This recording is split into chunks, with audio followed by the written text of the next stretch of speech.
15 August 1947ના દેશમાં વિભાજન થયું, પાકિસ્તાન અસ્તિત્વમાં આવ્યું, પરંતુ જે તે વખતે સિંધ પ્રદેશના લોકો, જે સિંધી સમાજના લોકો ભારતના અનેક વિસ્તારમાં ગયા, એ પૈકી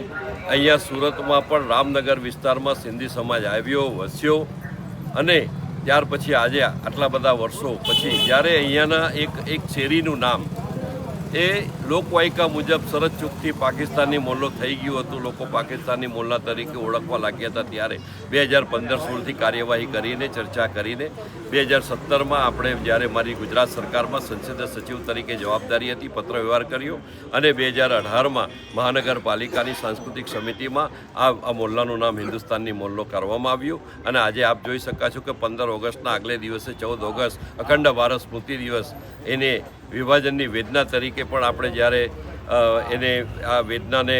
વાચા આપવાનું કામ સૌથી વધુ સહન સિંધી સમાજે જ્યારે કર્યું હોય ત્યારે અહીંયા હિન્દુસ્તાની મોલ્લાની તકતીનું અનાવરણ કર્યું છે. હવે પછી આ મોલ્લામાં જે કોઈના રેશન કાર્ડ અથવા તો આધાર કાર્ડમાં પાકિસ્તાની મોલ્લો શબ્દ લખાયો હશે એને પણ દૂર કરીને અમે હિન્દુસ્તાની મોલ્લો કરવાઈશું.